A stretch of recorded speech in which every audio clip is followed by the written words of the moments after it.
Vous êtes déjà certainement entré dans une salle ou bien vous êtes déjà approché de quelqu'un et vous dites je ne me sens pas bien à côté de cette personne. C'est que vous émettez des vibrations, mais ces vibrations, d'où est-ce qu'elles viennent? Qu'est-ce qui permet que vous les émettiez? Beaucoup de gens doutent qu'ils aient un quelconque talent. Ils se déprécient, ils se diminuent, ils s'insultent, à la limite même ils se maudissent. Il y a des choses que si vous ne faites pas, quel que soit le degré de prière, quel que soit le degré de méditation, vous ne pourrez pas changer votre situation.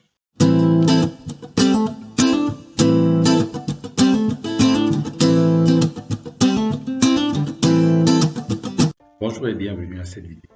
Imaginez un instant que vous êtes déjà riche dès maintenant. Non, pas demain, ni parce que vous avez gagné de la loterie, non. Mais vous l'êtes dès votre naissance. C'est le message puissant que le regretté Bob Proctor transmet au travers de son livre culte You Were Born Rich.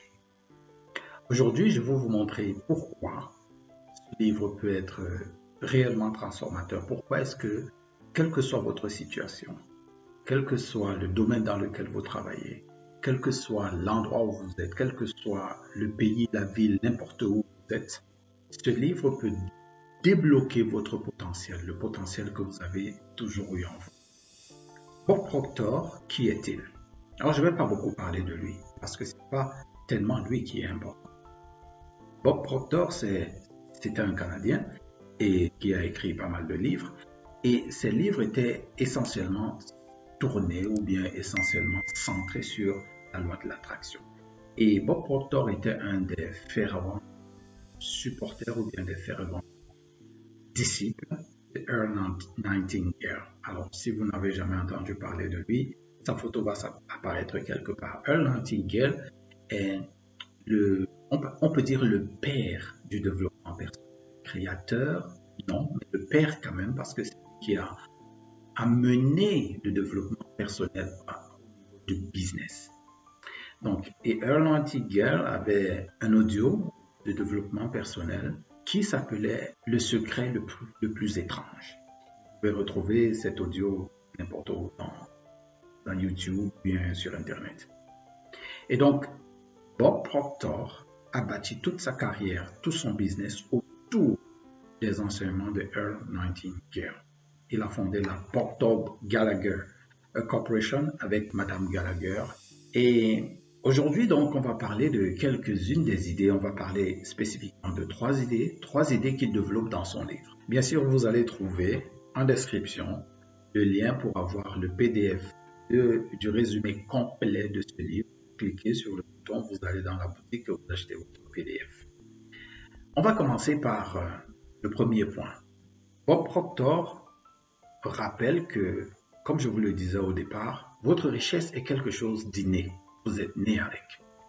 Laissons-le parler à la page 31 au paragraphe 2 de son livre. Il dit ceci.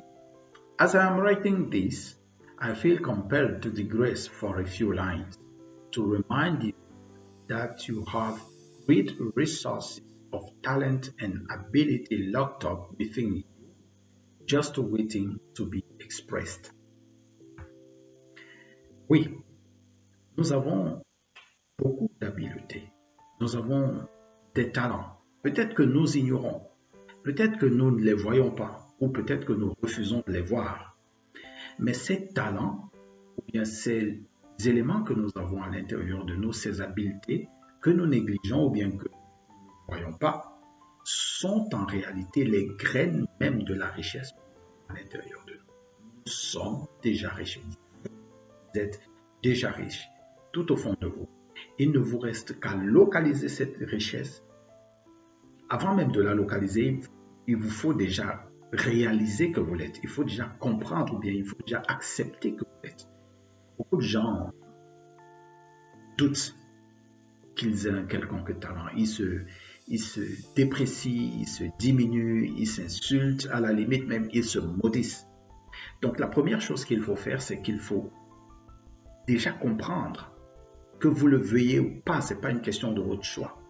C'est comme ça, vous êtes déjà riche.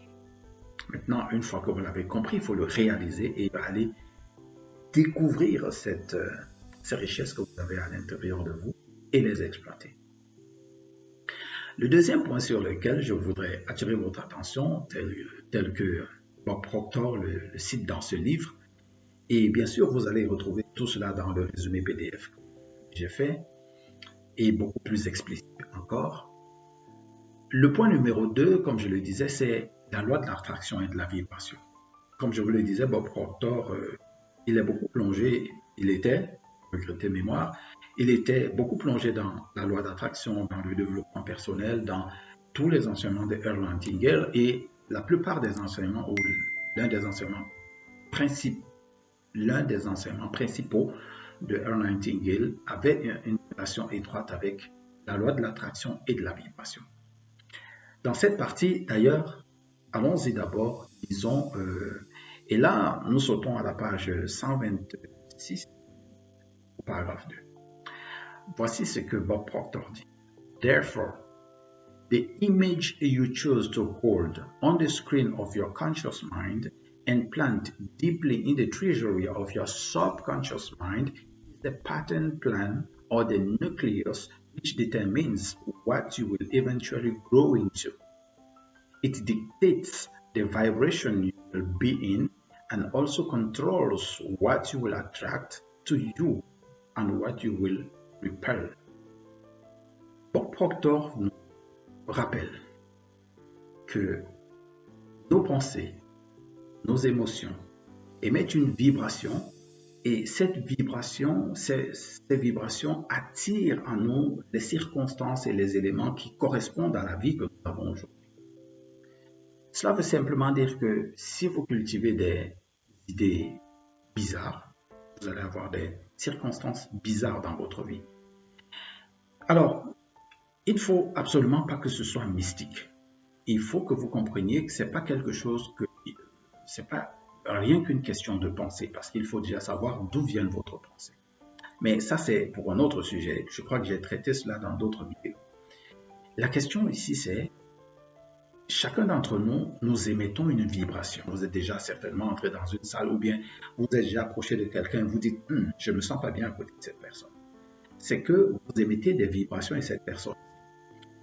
Mais ces vibrations, d'où est-ce qu'elles viennent? Qu'est-ce qui permet que vous les émettiez? On pense que ce sont les émotions, les pensées, etc. Mais ça va beaucoup plus loin que ça. Mais la leçon ici, c'est que vous attirez à vous ce que vous vibrez. Donc, c'est votre vibration interne qui attire les éléments, les circonstances que vous avez dans votre vie aujourd'hui et qui probablement font que vous êtes riche, bien pauvre, bien dans la classe moyenne ou bien dans la situation économique dans laquelle vous êtes aujourd'hui. C'est votre vibration qui le crée, c'est votre vibration qui l'attire.